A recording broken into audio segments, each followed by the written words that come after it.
Good evening, everyone. Welcome to NTD Tonight. I'm David Zhang. Here is a preview of some of today's top stories. Over 1 million acres burned in Texas. The wildfire sweeping through the Texas Panhandle threatens more homes, forcing evacuations. A Texas law allows state police to arrest illegal immigrants at the border, but today a federal judge temporarily blocked the law. A rare blizzard warning for Northern California. We'll take a look at the storm forecast and current snow levels. Devastating wildfires continue to sweep through the Texas Panhandle, posing threats to homes, livestock, and livelihoods. NTD's Christina Corona gives us an update on the catastrophic blaze, and just a warning, some of the footage may be disturbing. The Smokehouse Creek fire has burned over 1 million acres in Texas, marking it as the largest recorded fire in the state and was just 3% contained as of Thursday morning. It also scorched more than 31,500 acres in Oklahoma as of Wednesday afternoon. The Inferno is one of 5 major fires burning in the Texas Panhandle with no end in sight. We basically have lost everything. This is the only pair of pants I've got. The shirt, that's it.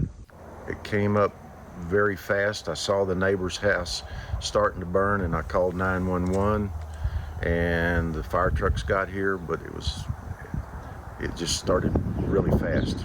Flames were going everywhere. Many residents not only lost their homes, but their pets too. I figured the way where the fire was, I figured I was all right trying to get out of there. So lost 8 dogs and 10 ducks. According to AgriLife Extension agent Andy Holloway, estimates 5,000 head of cattle have died as 80% of the county has burned. The Celebration Family Church in the small town of Fritch offered people and animals shelter as the blaze forced them to leave their homes. We had 50 plus people that has come through. We've tried to keep everybody's name, but at one point there was just so many coming in, and some of them would come in to use the restroom but go back out in their car because they had their animals. Oh, yeah. But we had animals here too. We had goats and horses and rabbits and cats and dogs. 2 fatalities have been confirmed in relation to the fires. An 83-year-old grandmother in Stinnett and Cindy Owen, who was stranded on a road in Pampa surrounded by fire. She was taken to the hospital and succumbed to her injuries. Authorities have not yet disclosed the number of homes destroyed. Despite losing his home, one resident counts his blessings. You know, the people here in the Panhandle, we're strong, and that's just what you see is strength. Everybody coming together, people helping people out. We'll get it cleaned up. We'll rebuild. We're a strong people here. Some donation sites have been set up for those wanting to help the victims of the wildfires across the area. Donations for snacks, non-perishable food, hygiene items, diapers, wipes, formula, first aid supplies, pet supplies, and blankets can be taken to the Borger Aluminum Dome. Christina Corona, NTD News. Now let's take a look at other top headlines. Illinois Judge Tracy Porter has paused her ruling to remove former President Donald Trump from the state's primary ballot. Trump would now remain on the ballot on March 19th. This move comes less than 24 hours after her initial ruling Wednesday to remove Trump from the ballot, citing his role in the January 6th U.S. Capitol breach. Earlier today, Trump's attorneys asked the Illinois Appellate Court to overturn Judge Porter's ruling that he be kicked off Republican primary ballots in the state. Illinois is now the 3rd state to try and remove Trump from its primary ballot, after Colorado and Maine. Both of those decisions are also on hold while Trump appeals. The final outcome of the case will most likely be decided by the U.S. Supreme Court. The High Court heard arguments on the former president's ballot eligibility earlier this month. Meanwhile, for the other federal election case brought by special counsel Jack Smith, the Supreme Court has decided to rule on Trump's presidential immunity claim, and it will hear arguments at the end of April. Any lower court ruling against Trump will be put on hold until the matter is decided. Trump praised the decision on Truth Social. He posted, "A president will not be able to function properly or make decisions without presidential immunity." He stated it would actually lead to extortion and blackmail of a president. With Senator Mitch McConnell announcing he will step down as GOP leader in November, many are wondering who will replace him. Some possible successors being floated around include three lawmakers known as the Three Johns. Senators John Thune and John Cornyn have both worked closely with McConnell as his top lieutenants, while Senate Conference Chair John Barrasso is currently the third-ranking Senate Republican. Senator Rick Scott from Florida challenged McConnell for the minority leadership post in 2022, but was defeated handily. Some social media users were promoting Senator Rand Paul to take the helm after McConnell's departure. One post on X calling for Paul's candidacy got over 1 million views. McConnell's decision to step down comes at a time of a widening gap between conservative and mainstream Republican as the party shifts toward Trump. A federal judge today temporarily blocked a Texas law that allows state police to arrest immigrants for illegally crossing the U.S.-Mexico border. The law, called Senate Bill 4 and signed by Governor Greg Abbott in December, would go into effect on March 5th. But U.S. District Judge David Ezra ruled that it violated the U.S. Constitution's Supremacy Clause, which grants the federal government sole authority over immigration matters. In his order, Judge Ezra, a Reagan appointee, said the law would run afoul federal immigration laws and claimed Texas would then be able to permanently supersede federal directives and would amount to nullification of federal law and authority. A lawyer for the state of Texas argued in court that due to spike in illegal immigrants enabled by drug cartels and smugglers, it is tantamount to an invasion and that Texas has the right to defend itself under the Constitution. But the judge rejected the claim, saying that he hasn't seen any evidence that Texas is under any military invasion or at war. A recent poll, meanwhile, revealed that about 6 in 10 Americans believe illegal immigration is a very serious problem, noting that concerns about the issue are higher under President Biden's term than under the two previous presidents. On Capitol Hill, a new effort aimed at countering China. House Republicans are set to introduce a new bill. The Countering Communist China Act covers a lot of ground, from bolstering America's medical supply chain, deterring Chinese influence in American education, to protecting U.S. intellectual property. If passed, the bill would also end the United States' permanent normal trade relations with China. Under it, China enjoyed favored market access to the United States. It also keeps the duties on Chinese imports low. The bill would also restrict outbound investments in Chinese tech companies, plus place trade restrictions on Chinese military and surveillance companies. The bill also looks to ban Chinese EV batteries used on military bases. Meanwhile, the Biden administration says it will investigate Chinese-made internet-connected vehicles. Officials are concerned that they can gather sensitive information about Americans driving them. Commerce Secretary Gina Raimondo said connected cars are like smartphones on wheels and pose a serious risk. She added these vehicles are connected to the internet to collect huge amounts of sensitive data on the drivers, including personal and biometric information. On top of this, bad actors can also remotely manipulate smart cars. Raimondo said, imagine if there are hundreds of thousands of Chinese connected cars on American roads that could be immediately disabled by someone in Beijing. She noted it's scary to contemplate the cyber risks. The U.S. now imposes steep tariffs on cars imported from China, but some Chinese companies are looking to get around tariffs by setting up plants in Mexico. A strong Pacific storm is on its way to California, expecting to bring powerful winds, heavy snow, and potential blizzard conditions. This could be one of the strongest of the season. NTD's Christina Corona gives an update on the weather. A chilly weather system brought in by the polar part of the jet stream will move into Northern California from the Gulf of Alaska on Thursday. This system can be an extreme event, with snowfall expected almost non-stop in the Sierra from Thursday through the weekend, with the heaviest occurring on Friday afternoon through Saturday morning. Our survey today, we recorded a depth of 47.5 inches, about 4 feet, we're standing on. And a snow water content of 18 inches. That's about 1.5 feet. If you took 48 inches, melted it down, that's essentially 18 inches of liquid water that we're standing on right now. The National Weather Service currently has a blizzard warning across the Sierra Nevada from today all the way through Sunday, and this blizzard warning is due to high winds as well as the snow accumulation that we expect for this upcoming weekend. The blizzard warning will begin at 4 a.m. Thursday through 10 a.m. Sunday. This is only the 8th blizzard warning issued by the Sacramento National Weather Service office since 2008. Friday will bring extreme conditions with snow rates of 2 to 4 inches and gusts up to 60 miles per hour. Moderate to heavy rain is forecasted for areas below the snow line. Authorities are encouraging residents to stay home until the storm has passed. Christina Corona, NTD News, California. Hackers claim massive data breach at Unitedhealth Group, alleging theft of millions of sensitive records. NTD's Stephanie Sakal reports. Hackers identified as Black Cat or ALPHV claim to have stolen millions of sensitive records, including medical insurance and health data, in a message posted on their darknet site, which was later deleted. The group alleged to have taken 8 terabytes of data from Unitedhealth, with their Change Healthcare unit being the primary target. The hackers stated that they stole data from partners such as Medicare, TRICARE, CVS Health, and others. Unitedhealth acknowledged the claim and is investigating, but there's no immediate verification of the stolen data.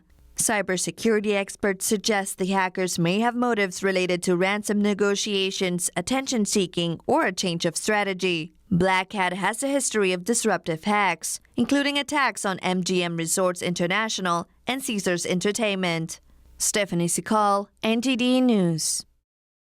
We'll take a short break now, everybody, but here's a look at what we have for you when we come back.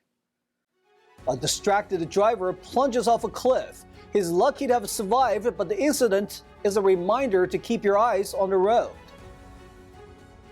Phone plan price increases coming soon. Verizon and AT&T customers could see a small hike in their bills starting March. Today is Leap Day, and it's extra special for people born or married on this day. We'll see how some are celebrating. Those stories and more coming up on NTD Tonight.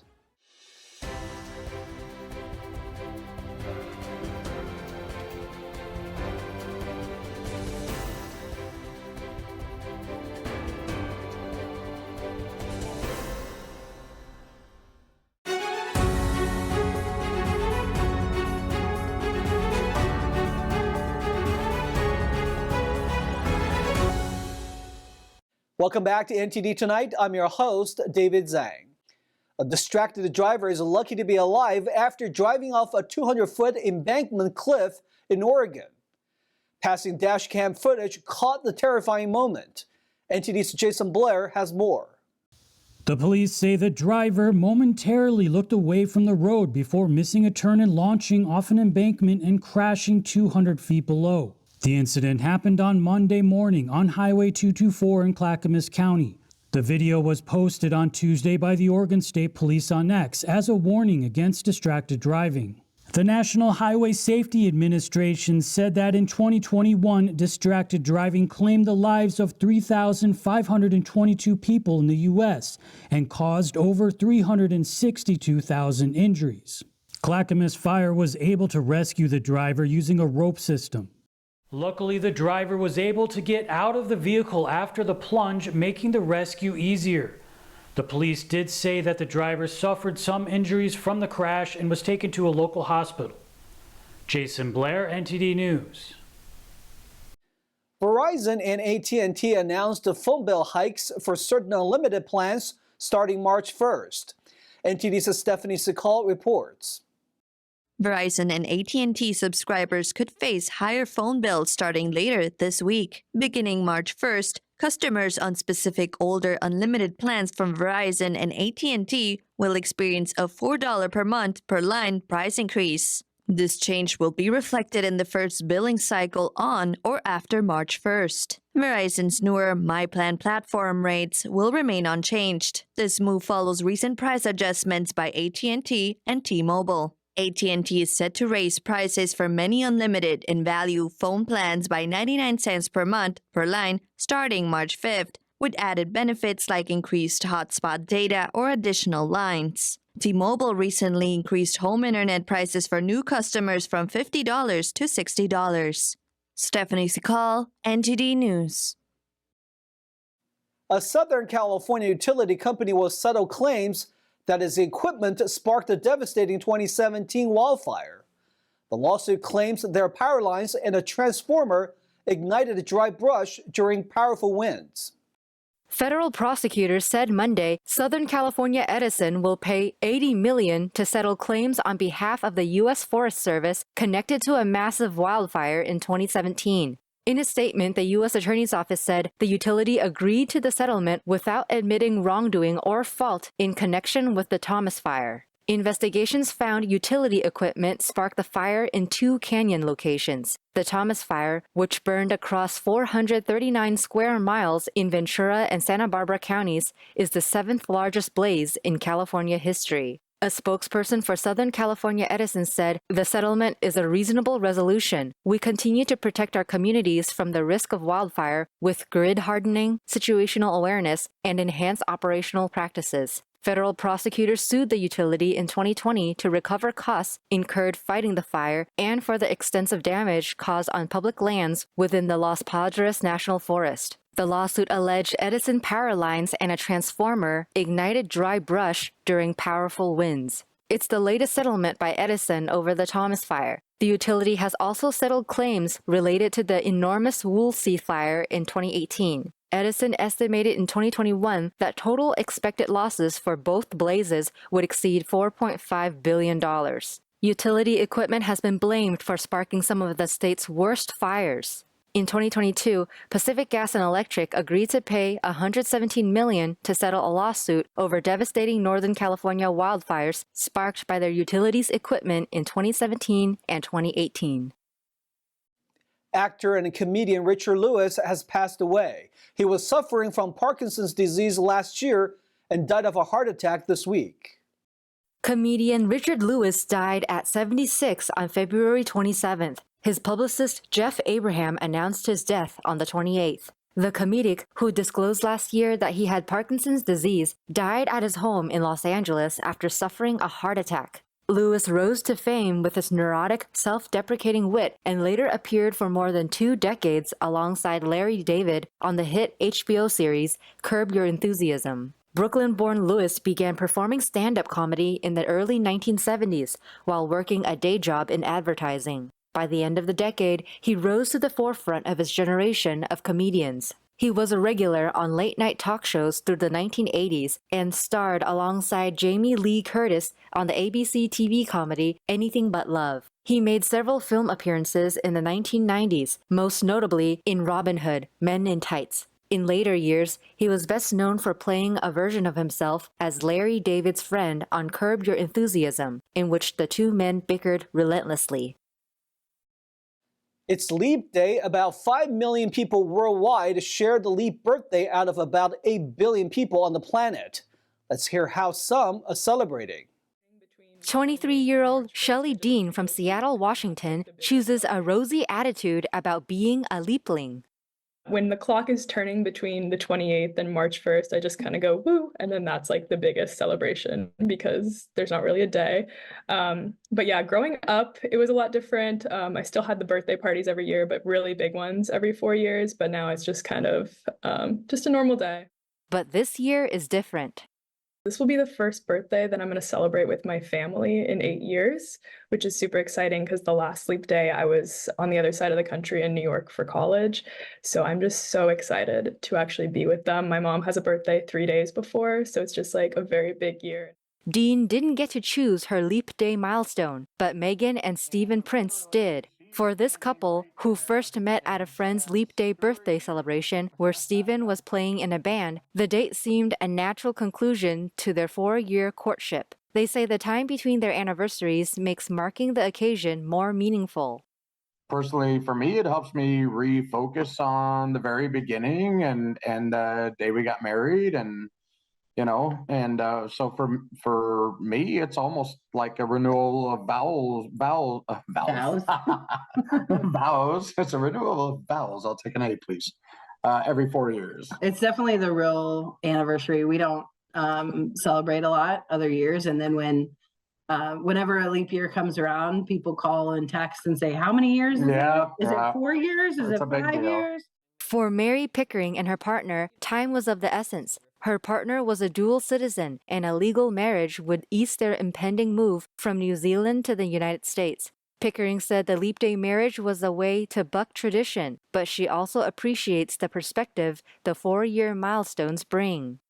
So it's not like, oh, gosh, something massive has changed in the last year, but, you've got 4 years to sort of reflect on and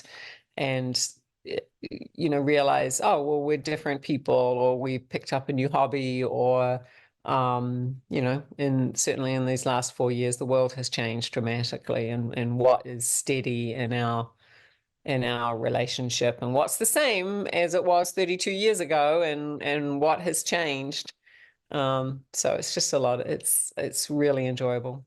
Earth's orbit isn't precisely 365 days a year. According to NASA, the trip takes about 6 hours longer than that. Leap days exist to make up for the neglected time. The next leap years are 2028, 2032, and 2036. Stay tuned for China in Focus with Tiffany Meyer coming up next. And in more China news, a probe into Chinese-made smart cars. The Biden administration saying it will investigate Chinese-made so-called connected cars because they can gather sensitive information about Americans driving them. More details coming tonight at 9:30 p.m. on NTD's China in Focus with Tiffany Meyer. And that's all we've got for you tonight. We would like you to join us again on NTD Tonight every weekday at 9 p.m. I'm David Zhang. Have a wonderful evening.